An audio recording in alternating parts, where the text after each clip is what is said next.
The world of 200 million years ago saw some of the strangest animals that had ever lived.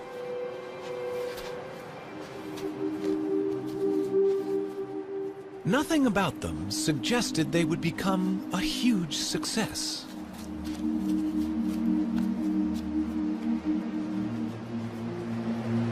But these turtles were among the first of Earth's great dynasties of reptiles.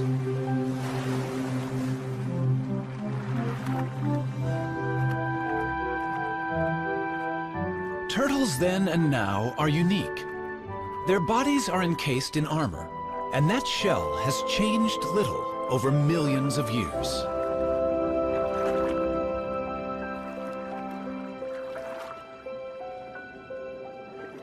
Varying greatly in size, they colonized most of the world. But wherever they live, the basic shape of a turtle's body remains the same. Some land-dwelling turtles, or tortoises, are quite small. Others have become famous as giants. Some long-necked types are at home in and out of fresh water. They and these shorter-necked turtles are known as terrapins.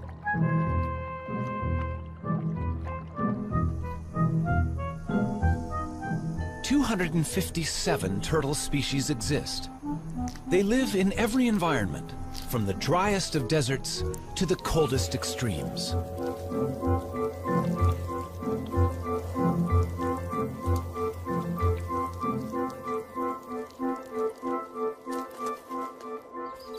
Some that are gentle vegetarians have become welcome visitors to our homes. Others hunt out of our view.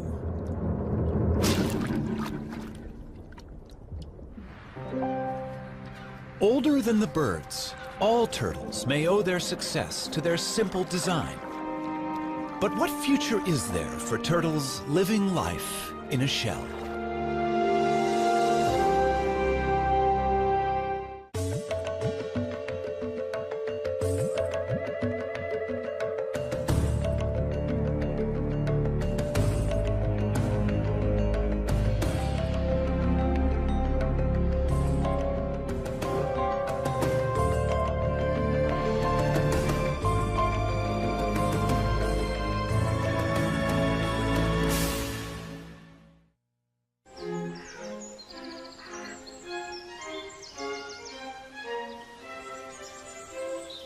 Powderham Castle in England is the ancestral home of Lord Devon.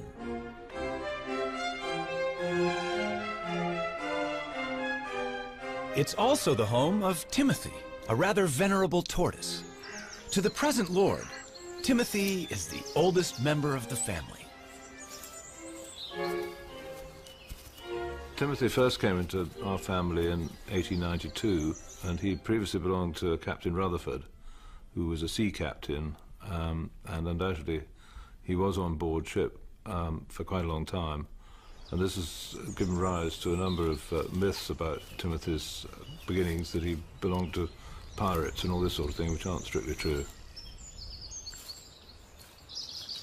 He's outlived a number of Earls of Devon. I think at a quick count it's about 7. Or maybe I'm either the 7th or 8th that he's known. The suggestion is that Timothy is at least 162 years old. I think he mostly lives on sort of clovers and things, but his favourite really is strawberries. Now, my son, what about that? He's been known to make a mistake when he is wanting a strawberry, and we once had a lady with painted red toenails, and she got rather a sharp nip on the toenail. But he doesn't make too many mistakes. He knows usually what he's got. I don't know that he's terribly hungry at the moment. No. I think it's too cold for eating today. Counting growth rings on their shell is not always a reliable guide to a tortoise's age. Rings vary with diet.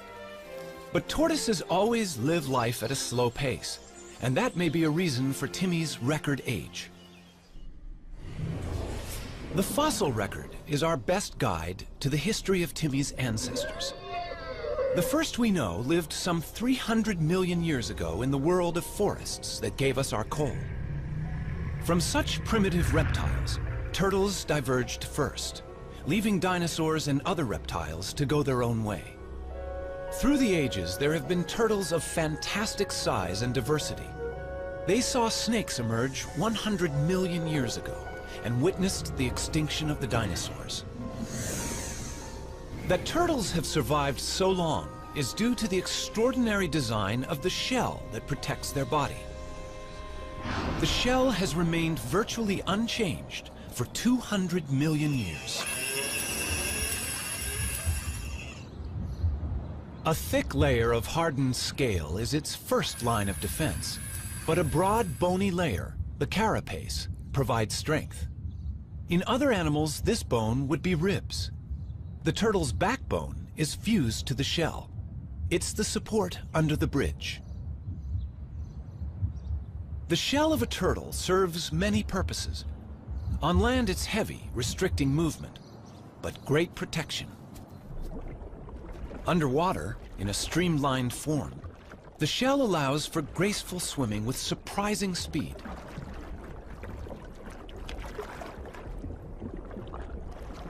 Power is provided by huge front flippers.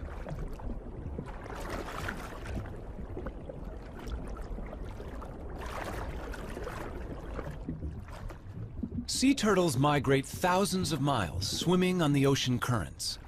Their hind limbs are mainly used as rudders for steering. Legs have no appeal for these sailors.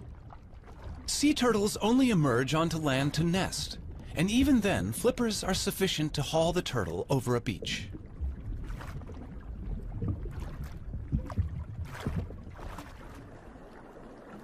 Freshwater turtles, or terrapins, do have legs, with webbed toes to propel their streamlined shell. When feeding on the bottom of a lake or river, legs are more useful than flippers. And terrapins also climb out of the water, so their legs are essential.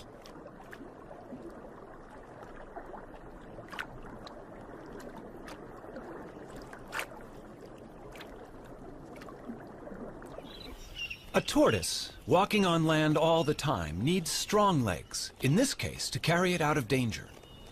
The pancake tortoise also has a flattened shell that's handy for fitting into crevices. A caracal can easily spot a meal in these cracks, but the shell of this tortoise, being flexible, can be tightly wedged in the rock. This pancake tortoise's casing defeats the inquisitive cat.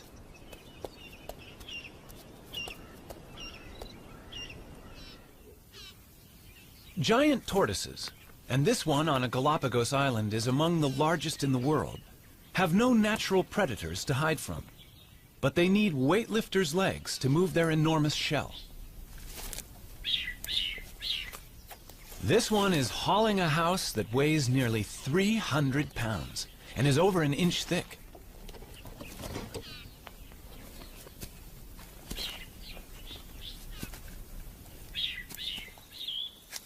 A tiny box turtle leads a far more troubled life in raccoon country, but its domed shell has a cunning device that usually outwits such hunters.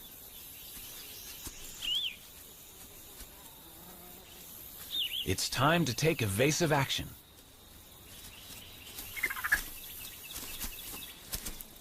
The shell is hinged.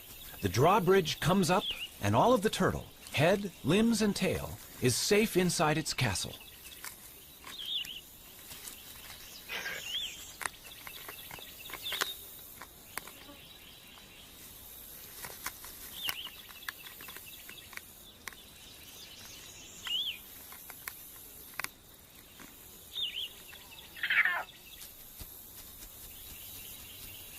Only when the raccoon retreats will the turtle venture out. That hinge on the lower shell saved its life.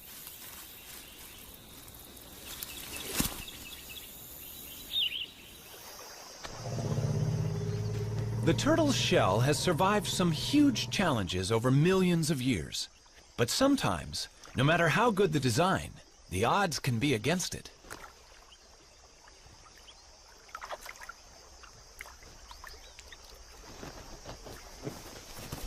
That is one lucky tortoise.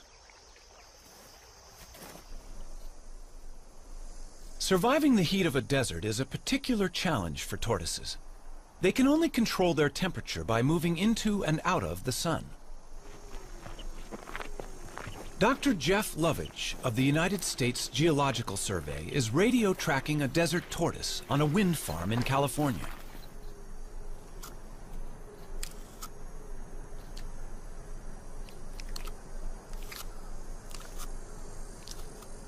Desert tortoises have recently started to decline, and Jeff wants to find out why. Well, here's one of our females. Hello. Getting a little warm out here, isn't it? It's only 9 o'clock right now, but it's already hot out here. It's probably 95 degrees and it's going to be 115 before the day is over. And she's heading for the burrow off to my right. The tortoise needs the burrow to survive and protect itself from the extremes that are so characteristic of the desert. 115 degrees. 30 degrees more than even this desert tortoise could survive out in the open. Look at her walking into my shadow. Desert tortoises take advantage of every opportunity they can to become cool in the midday sun. At the other end of the thermometer, extremes of cold present their own challenge. Some turtles in Canada can survive freezing temperatures. Called painted sliders, their frozen bodies are not drawing breath, and their hearts are not beating, and yet they are not dead.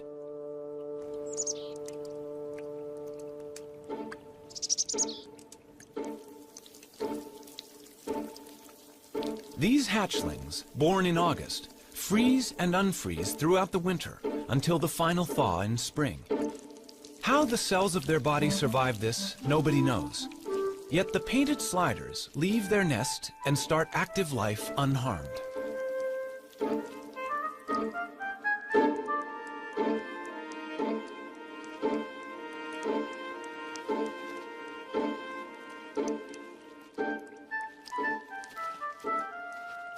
Such marvelous abilities to survive were entirely to the turtle family's advantage, until humans appeared on the horizon.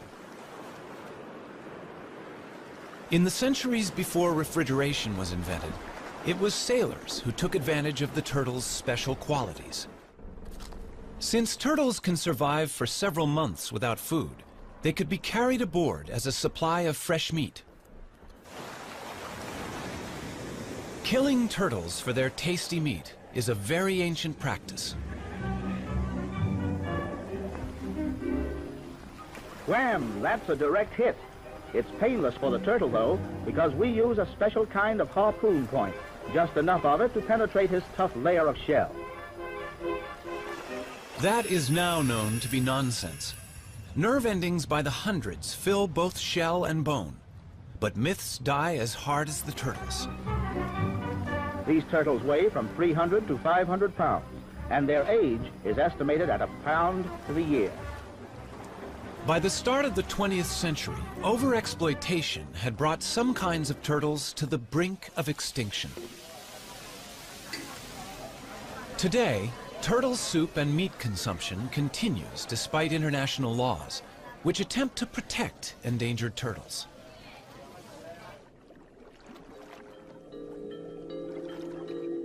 The turtle may well be our defenseless victim, but in the natural world, these successful reptiles have for a long time been quite capable of defending themselves.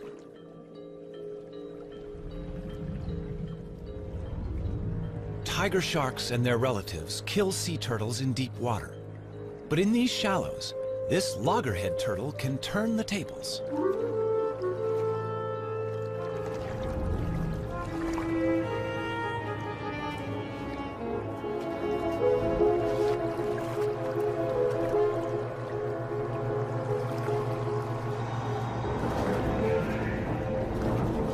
The turtle is biting the shark.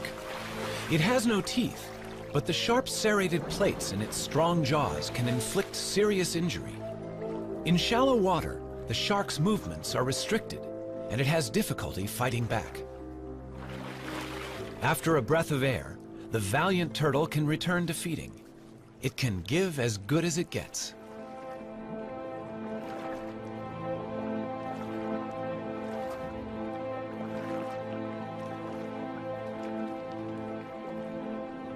A loggerhead eats a variety of seafoods, but its beak is ideal for capturing hard-shelled prey. Bad luck for this crab.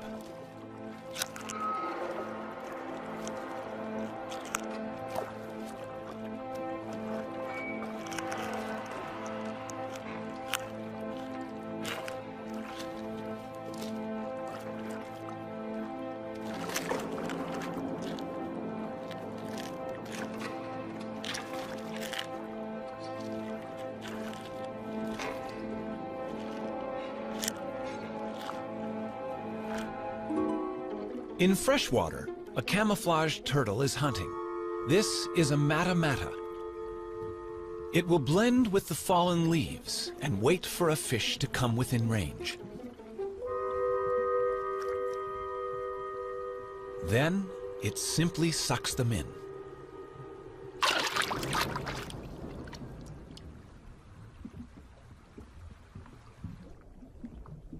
The fearsome jaws of an alligator snapping turtle gape and reveal a worm-like appendage on its tongue. Lured by its wriggling, a fish investigates this death trap.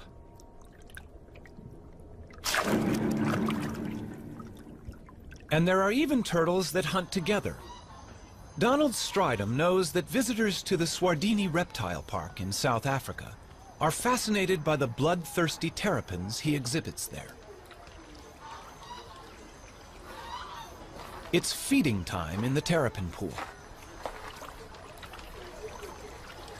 You know, if I had to put my finger into this water, they would eat it. But I'm going to give them something else to eat, their favorite food, a little piece of chicken here. And if I lower that down, they're going to move towards this. Come, guys. Come on. You'll probably find that the red-eared terrapins come first.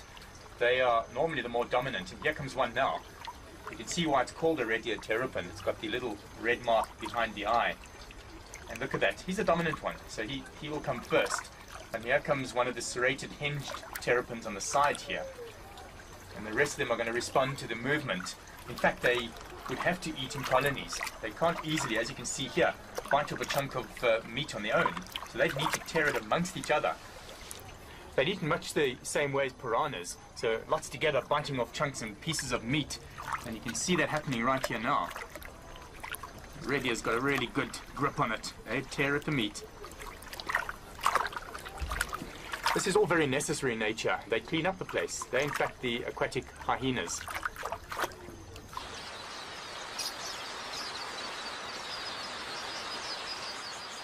Forget big game watching here. Keep your eyes on these little guys. Eating chicken on a plate in the reptile park is nothing compared with how these terrapins feed in the wild. The predator sizes up its prey, these quelea, which flock in the thousands. One terrapin grabs a bird. The others crowd in to snatch what they can.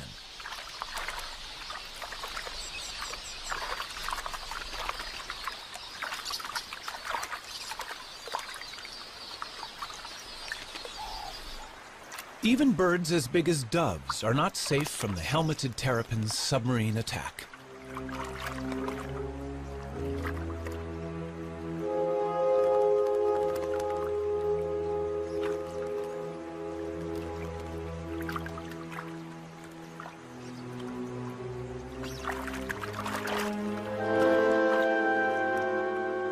A lone terrapin could overcome the dove, but hungry rivals are on their way.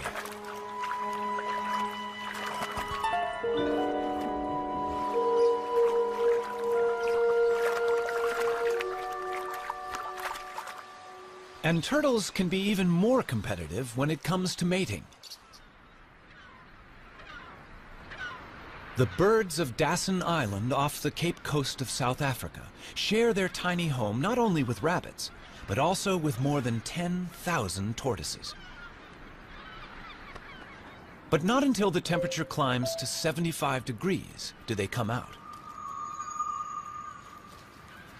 Male angulated tortoises hold territories, and once they've warmed up, they begin to chase females on their turf.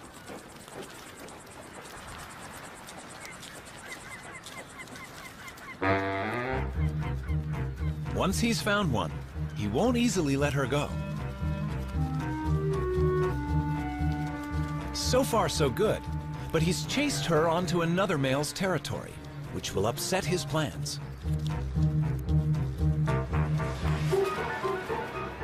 They do battle, a duel in the sun. But a third male has seen an opportunity, and he's mating with their female. Neither the combatants nor the vigorously mating couple show signs of giving in. By the time the fight reaches its climax, the mating is also over. The loser may even lose his life. He must right himself, or else fry in the sun.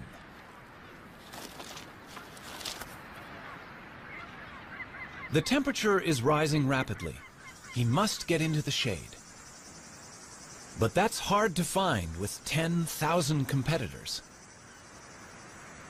His answer is to dig in, covering head and limbs and using his shell as a sunshade.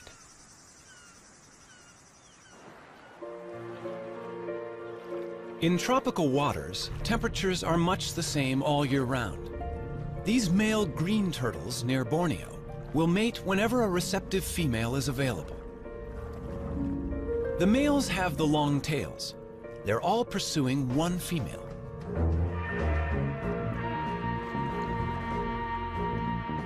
A male succeeds in locking onto her shell and mating with her. Rival males are surprisingly vicious in trying to interrupt his success. These powerful jaws can injure a flipper. And not only the mated male, but other rivals are also getting bitten. But to no effect. The desire to mate is strong, and only when he has succeeded will other males have a chance to take his place.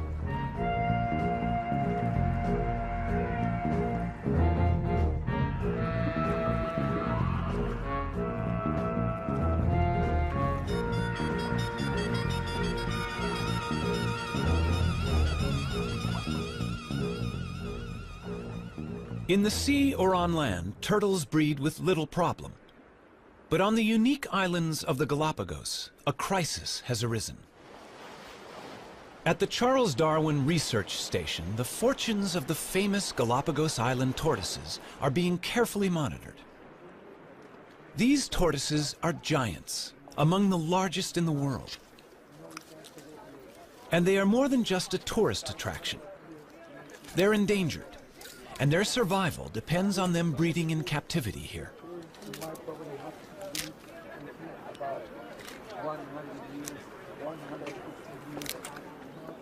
These baby tortoises are the hope for the future. Each island has its very own type of giant tortoise, found nowhere else. And in these pens, babies are being nurtured until they're ready to be taken to their particular island home.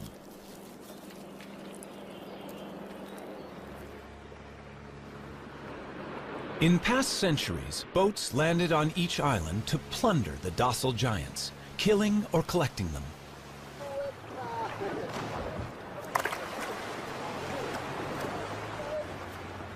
Today's boat is helping to right that wrong, bringing in young tortoises to replace those that were taken.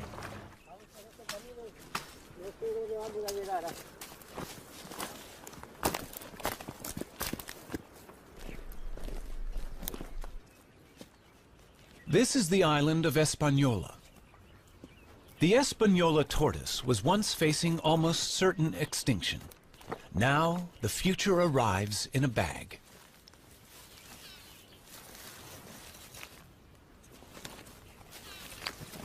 A 1,000 young tortoises have been released like this, all bred from just 15 adults collected in the 1970s. They should be safer than they've ever been. Their only enemy was people, and now the poacher has turned protector. In 20 years, they should all be as big as this adult. But this success has not been repeated for the tortoises of Pinta Island. The last remaining resident of Pinta is living out his old age at the Charles Darwin Research Station. They call him Lonesome George. More than 70 years old, he's the last of his species. All the others starved when introduced goats ate the plants of Pinta, and shipborne rats ate the tortoise eggs. Zoos and private collections worldwide have failed to turn up a relative. And even if a mate were found, he could be too old to breed. The Pinta Island tortoise may be the first turtle species to become extinct in the 21st century. The future of many of the world's turtles is a matter of concern. Even the olive Ridley sea turtles, famous for their mass egg-laying on this beach in Costa Rica, are arriving in fewer numbers each season. Randall Arouse is familiar with the spectacular aribata, as it's called, here at Osteonal. Ever since I was a very young boy, and I was always interested in marine biology. But then one day, it was 1982, I was a second-year biology student. I walked into the school and there was a big sign that said, Aribata, we need volunteers. And I thought, well, I've heard about the Aribatas and the turtle nesting. I should go check it out. Then I came to Osteonal, right here at this spot, and I saw the Aribata happening. And right then it struck me. Like I had to study turtles, and I've been doing turtles ever since. As many as 200,000 turtles might haul out onto this beach on one night. 20 years ago, it would have been 1 million. But this is still one of the biggest aribatas in the world. The turtles are right now congregating right out there. They're going to congregate in what we call the float, and they'll start coming up after the sun goes down, and probably by midnight or 1 in the morning, we're going to have a very high concentration of turtles nesting here on this beach, and they're not going to finish until sunrise, probably at about 8 or 9 in the morning. So yeah, it's going to be some pretty heavy work all night long. We basically know that these turtles come for 2 or 3 consecutive aribatas in a row. Then they're going to leave, and we won't see the turtle again for another year or another 2 years. The aribata that we're witnessing now may easily have 100,000 turtles participating. And 100,000 turtles at 100 eggs per turtle, roughly, that means 10 million eggs. Eggs are the turtles' investment in their own future. But eggs can also produce illegal income for poachers. So patrols of armed guards protect these nesting turtles all night against egg thieves.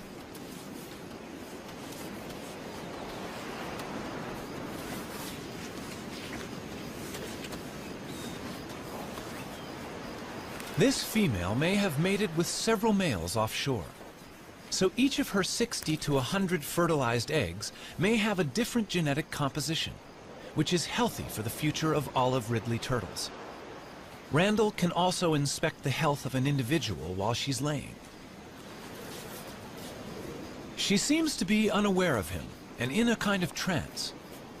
He examines her gently for signs of disease or injury while she's in this curious, semi-conscious state. Just why she enters this trance is not yet known. The studies carried out on this beach indicate that roughly 8% of all the eggs laid on this beach will actually hatch and turn into little turtles. Now, that does not mean that these little turtles will turn into adults. A wild guess is 1 out of 100.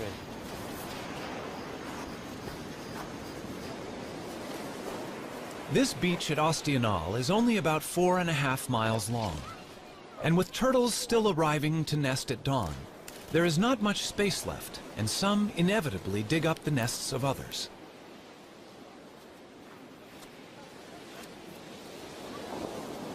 Many eggs get damaged, and the loss is enormous.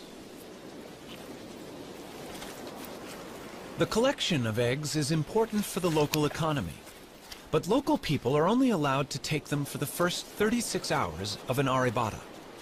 It's a conservation plan they're happy with. The community of Ostinal protects their turtles in many ways. Probably the main way is they respect the management plan. There are rules as to when you can harvest, when you can't, and the community as a whole complies. You can only harvest the eggs for the first 36 hours. The eggs have to be packaged in a special way. There has to be receipts. There's all this paperwork. And the people of Ostinal comply with all these rules and regulations to their very best. And they get a good harvest without harm to the turtles. Soft-shelled, the eggs travel well to a luxury market, where some are enjoyed over the bar in a pricey drink they call baka.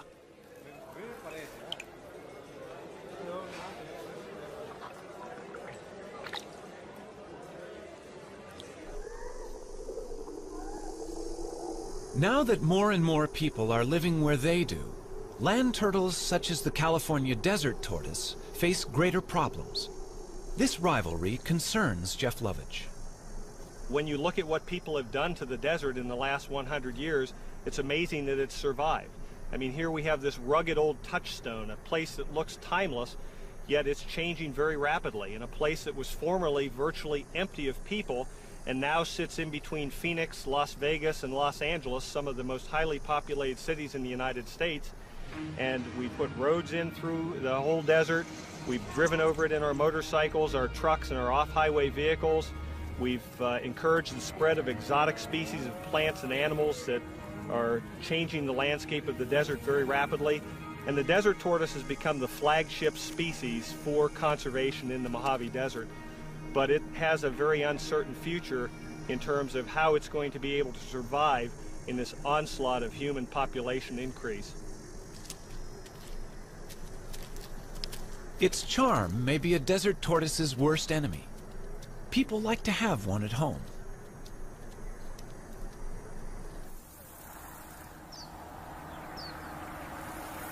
Problems arise when the once loved pet outgrows its welcome.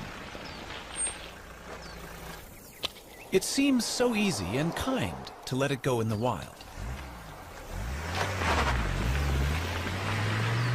But Fred, or whatever his pet name has been, is about to cause problems among the wild tortoises he will inevitably meet. He appears to have a cold, a viral infection that he'll soon pass on to others.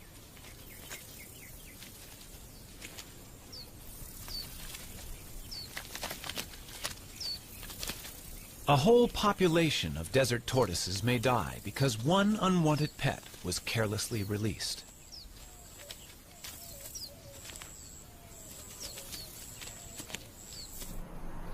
Close to towns, tortoises are presented with other problems. Our roads cross their territories, and they get injured.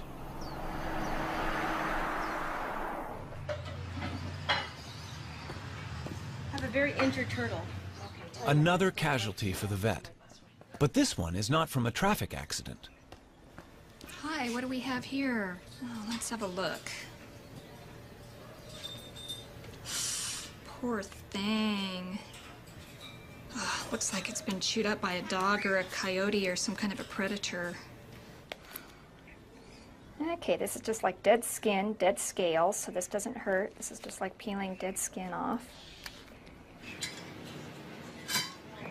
Fiberglass can be used to repair tortoise bodywork.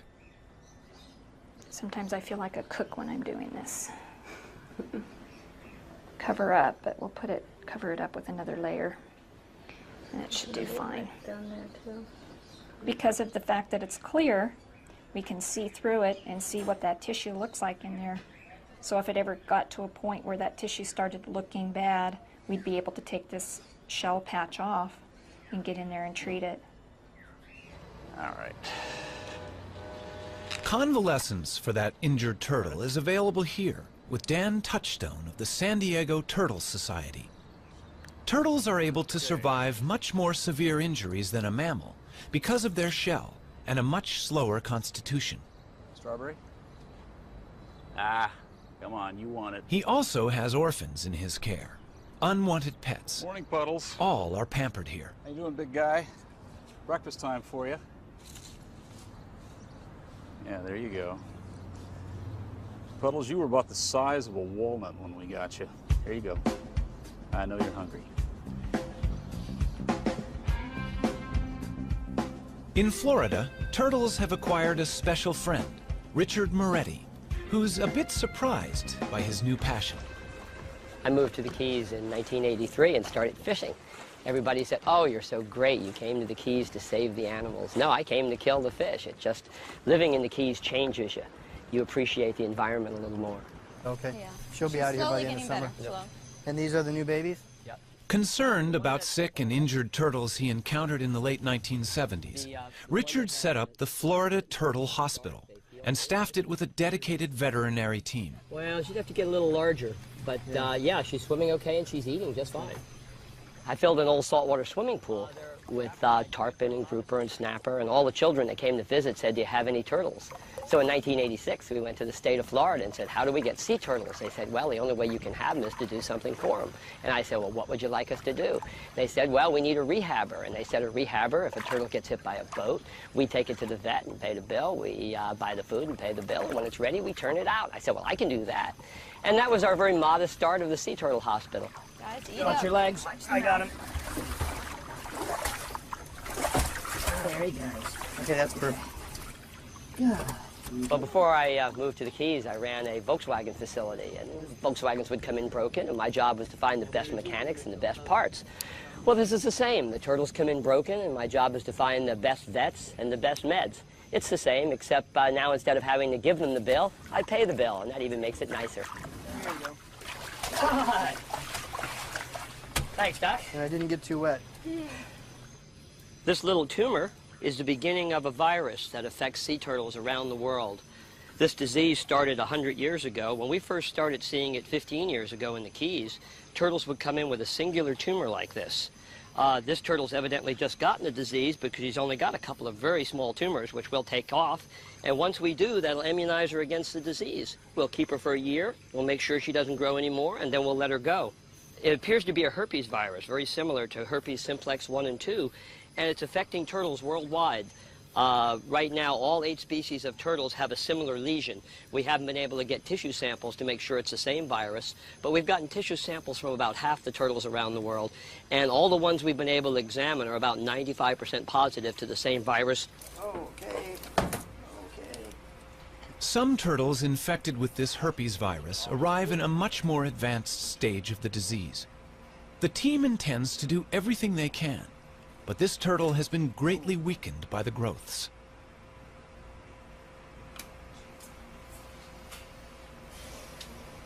Notice the contrast difference. You have a radio opacity here.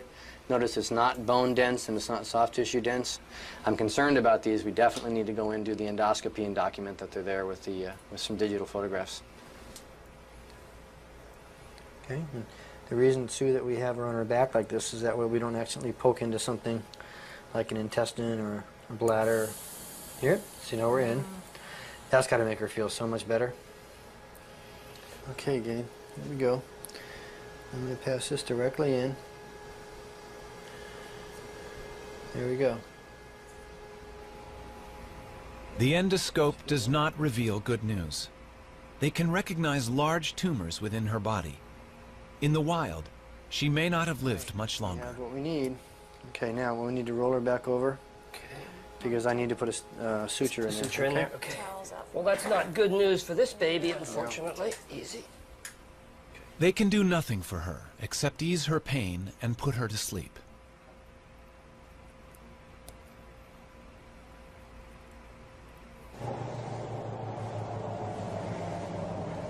The joy of success helps make up for the sadness of failure.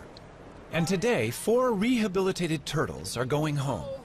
They look like they're ready. Yeah, after never being out of a tank, they're going to enjoy this big tank called an ocean, huh? All right. Have lots of babies, guys. Are you ready for this? You look ready. You're beating me up already? You got your jewelry? Yes. Okay. You can go. Moments like this reassure Richard Moretti that their work is worthwhile. All right, Guy. Shall we send them in pairs? All right, sounds good to me. All right, they're roommates. They've been roommates. Okay, there they go. Ready? Usually when you see wildlife being worked on, it's usually on a picnic table with a buck knife. But we've built a state-of-the-art facility to give these animals the care they really need. Those little turtles that were just released, when they came in, they had been trapped in roots when they were born, and they struggled to get out, and they were cut all the way to the bones, all over their body from struggling with those roots. It took us 2 years to get them ready, and you saw those were nice, healthy turtles. And the feeling, taking a wild animal that's going to live a lot longer than I will, back out into the ocean and turning it loose for future generations, well, you can see, goosebumps. It's great. Nothing feels better than being able to put something back for the future.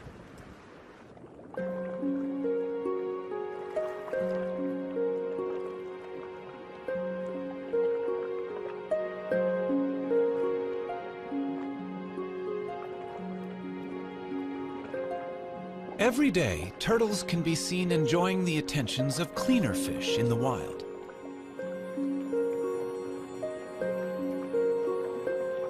The fish feed on algae, and in doing so, clean the turtle's shell.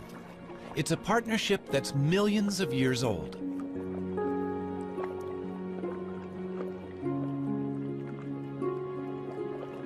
Generation after generation lived in what might have seemed a perfect world.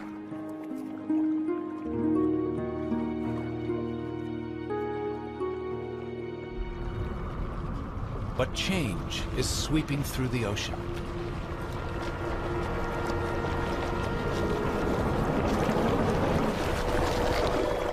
Commercial fishing puts nets into the sea, which can break loose and drift, catching much more than intended.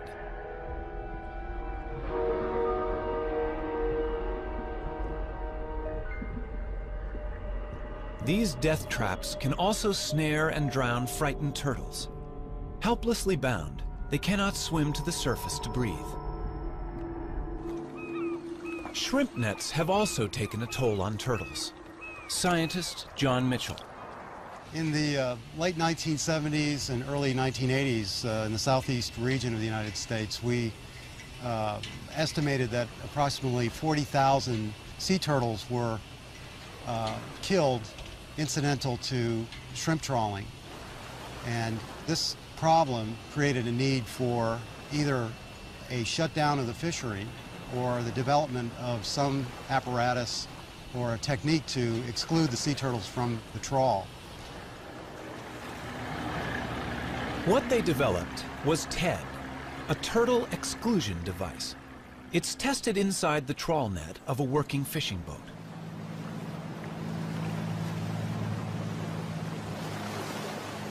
The net is being dragged behind the boat, and the TED is fixed inside the net at the end. The idea is that a turtle in the net hits the device, is pushed up the ramp, and escapes through the top of the net. Only a live turtle can test it. In this situation, a turtle would normally be fatally trapped with the shrimp. But on reaching the TED, the turtle, much bigger than the shrimp, hits the bars, is guided upwards and out into the sea, none the worse for its experience. It's a simple invention, but it saves the lives of many turtles. And the use of TEDs desperately needs to be encouraged worldwide. Here in Central America, we know that in Costa Rica at least 15,000 turtles are being caught a year. And of course, this is definitely going to have an impact on the population.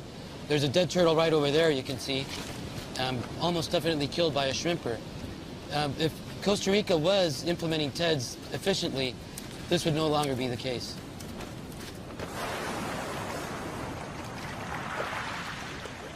In the sands of this beach at Ostianal, the olive ridley turtles have been developing for some 60 days.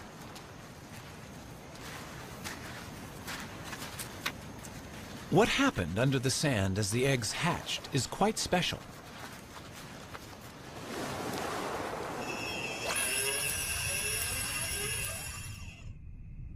The eggs at the bottom of the nest hatch first. The hatchlings climb to the top of the chamber, and down below, sand fills the space they left. As more hatch, the floor is gradually lifted to just below the surface, and the hatchlings emerge together.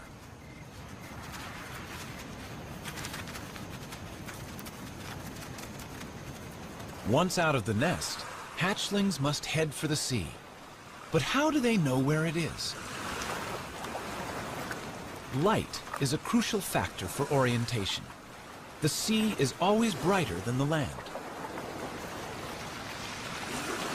It's thought that when they are grown, these turtles will return to this very same beach to lay their eggs.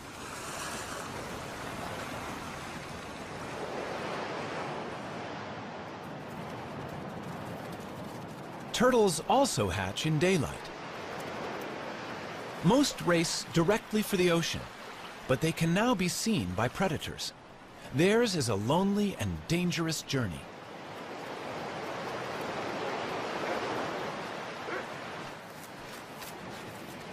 On this beach, almost every animal has a taste for turtles.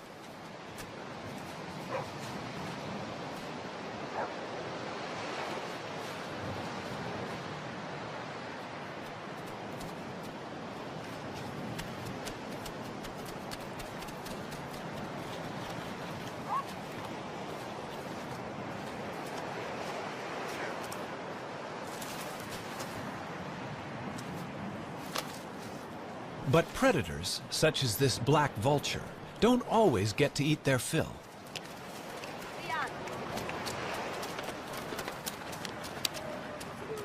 Survival of the turtles is important to the local people. When the turtles are hatching, the women all organize and they go to the beach. They shoo the predators away to make sure that the little turtles can make it into the water. They try to make sure that all these little turtles make it to the water safely, because of course it's to their best interest to make sure that these little turtles make it to the water. They eventually turn into adults and come back and participate in an arribada 10 years down the road. Although some 10,000 hatchlings will survive to become adult turtles, remember 10 million eggs were laid in these sands.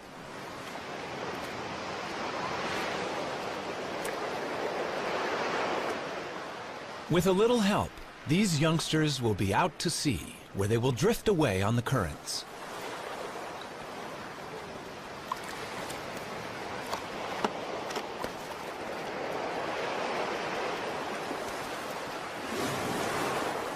No one knows where they go. Perhaps they hide from ocean predators among floating seaweed, where they can safely feed and grow. But it will be 15 to 20 years before they return to these waters. Before people ever began helping turtles to survive, alligators had been unwittingly doing so for millions of years. Young red-bellied turtles are hatching from eggs laid in the alligator's nest. The rotting heap is warm and humid, as good for incubating turtles' eggs as it is for hatching alligators.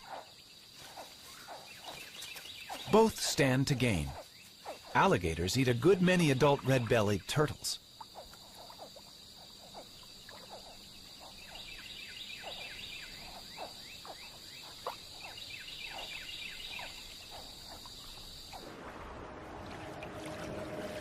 For 200 million years, turtles, with their curious bodies encased in their remarkable shells, have endured all manner of change around them. Today's world is unlike that of long ago. The oceans are threatened by human pollution and greed. Ancient homelands have become deserts. Islands are overrun by vermin. And the future for these reptiles may depend on us. We don't know really what role they play in the overall scheme of things with the ecosystem. And I think that's one reason why we should use any means to protect them. There are many, many animals that we really don't, humans don't see a need to spend the effort and the time to conserve, but just the fact that we don't know, I think means that we should. Throughout the world, irrespective of culture, there is an affinity for the turtle. Throughout the world, we have myths that ascribe various characters and features to turtles that we like to teach our children, like being steadfast and being resolute. Here in this country, we have our own myth about the tortoise and the hare, and we teach our children that being steady and continuing to run the race can lead to victory. You don't have to be the fastest, you don't have to be the best. This year we were really excited. One of the turtles that we took a flipper off of last year and turned her loose, it was a great big female, probably about 50 years old. She crawled up on a beach in Central Florida and laid eggs this year. And that's really exciting because, you know, up to that point, people usually kept turtles with one flipper in an aquarium or in a park. Well, we proved that 3 flipper turtles can go out there and add to the genetic makeup, and they can actually crawl up on the beach with 3 flippers and have their babies and lay their eggs.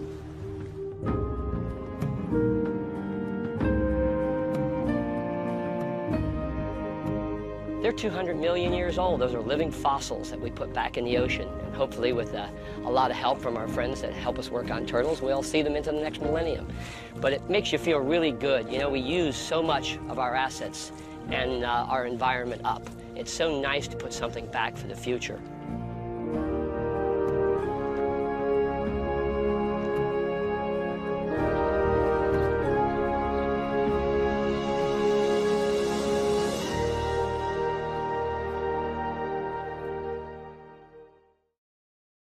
To learn more about what you've seen on this nature program, visit PBS online at pbs.org or America Online keyword PBS. They'd eaten much the same way as piranhas, so lots together, biting off chunks and pieces of meat. And you can see that happening right here now. The radio's got a really good grip on it. Morning, Puddles. How you doing, big guy? Breakfast time for you. Yeah, there you go. Puddles, you were about the size of a walnut when we got you. They look like they're ready. Yeah, after never being out of a tank, they're going to enjoy this big tank called an ocean, huh? All right. Have lots of babies, guys. Are you ready for this? You look ready. You're beating me up already? You got your jewelry? Yes. Okay. You can go.